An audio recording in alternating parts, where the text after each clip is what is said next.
1차 대전은 연합국의 승리로 끝났지만 프랑스에게는 아픈 기억으로 남아있는 전쟁이었습니다. 프랑스 군인 140만 명이 죽었고 20에서 32세 젊은 세대 40%가 희생된 참혹한 전쟁이었습니다. 제1차 대전은 참호전이 주를 이루었는데 참호전의 양상을 보면 참호에 설치한 기관총의 공격으로 불과 몇 미터를 전진하는 과정에서도 수천 명의 피해가 발생했습니다. 베르등 전투 등에서 겪은 이러한 경험은 프랑스군에서 독일군의 공격에 맞서 콘크리트 포대를 사용한 강력한 참호형 방어진지 구축의 필요성이 제기되었습니다. 당시 독일의 재침을 우려한 프랑스 군부에서는 그 대응 방안에서 포쇼와 조프르가 대립했습니다. 포쇼는 공격이 최상의 방어라며 정적인 방어 전략을 반대했고 반면에 조프르는 공고한 방어선의 구축을 주장했습니다. 육군 장관 앙드레 마지노는 열렬한 조프르 지지자로 요새 구축을 결정했고 1929년 의회의 상정의 90%의 지지를 받고 32년부터 공사에 들어갑니다. 프랑스는 모든 국력을 마지노 요새 건설에 쏟아 넣었습니다.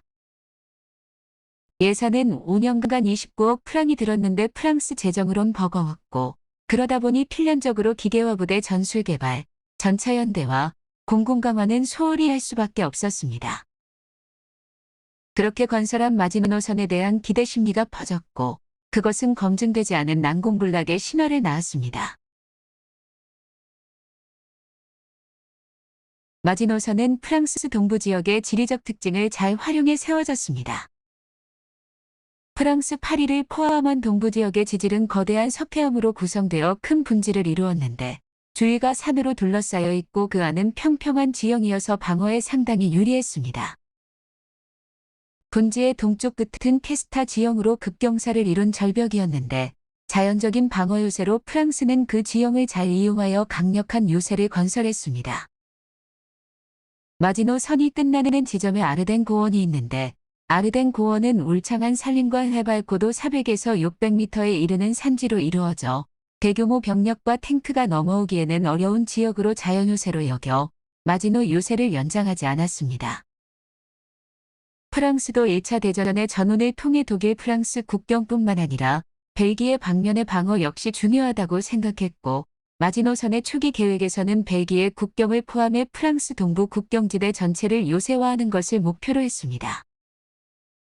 그러나 군사력이 약한 벨기에는 독일군이 공격해 올 경우 프랑스군의 지원 없이는 독일군을 막아낼 수 없는 상황이었고 프랑스와 벨기에의 국경에 요새선이 존재한다면 프랑스는 요새선의 방어를 고수할 것이고 따라서 벨기에 방어를 포기하는 것으로 보아 이러한 계획을 크게 반대했습니다.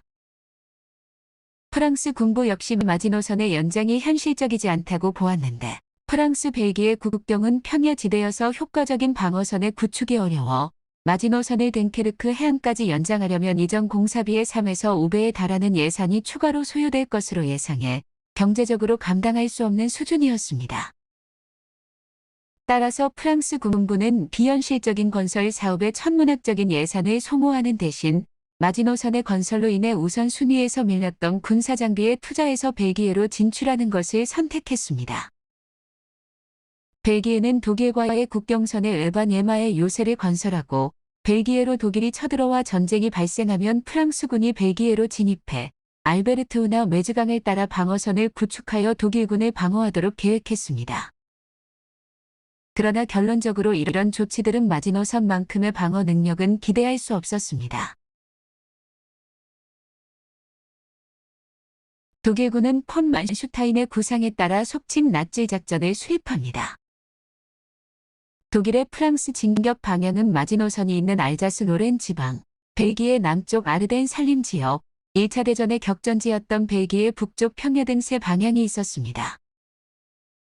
독일은 마지노 선원의 돌파 대신에 울창한 산림 지역인 아르덴 고원 방향으로 진격하여 스당을 돌파하고 마스 강화구까지 진출한 다음 연합군을 포위하는 작전을 수립합니다. 독일군은 마지노 선원을 공격하는 듯한 제스처만 하여 프랑스군을 속인 후 사흘 뒤 프랑스가 전차의 통과 불능 지형으로 판정한 울창한 아르덴 숲을 이틀 만에 돌파했고 프랑스 영토에 진입한 독일군에 의해 프랑스 영국군의 주력은 양분되었습니다. 독일 벨기에 국경에서 시간을 끌어야 할 레바네마의 요새는 공수부대의 공격으로 빠르게 무너져 프랑스군의 방어에 아무런 도움이 되지 못했습니다. 낫질 작전이라고 불리는 독일군의 진격은 마치 낫으로 풀을 베는 모습처럼 순식간에 연합군의 방어선을 무너뜨려 연합군은 포위되었고, 도버 해협에 맞닿은 덩케르크에 내몰린 약 30만의 영국군은 연합군이 겨우 영국으로 철수시켜 몰살당할 위기에서 벗어납니다. 프랑스군의 결정적인 실책은 오직 마지노 선의 올인한 방어 정책입니다. 수비병력으로 15개 사단만 깔아놓아도 충분한 마지노 선의 패전 직전까지 무려 40개 사단을 배치했는데, 덕분에 낫질 계획 1차 완료 후 독일군이 몰려올 프랑스 북부를 방어할 사단은 마지노 선과 이탈리아 쪽 국경선을 제외하면 고작 20개 사단이 되는 참상이 발생했습니다. 독일은 한때 마지노선을 돌파하기 위해 구스타프 열차포 같은 초거대 병기까지 만들었지만 정작 프랑스 침공 시에는 한 번도 사용할 필요가 없었습니다. 당시로는 최첨단한 설비와 어마어마한 규모로 건설된 마지노 요새는 그렇게 무용지물로 끝나고 프랑스는 5주 만에 독일에 점령되었습니다.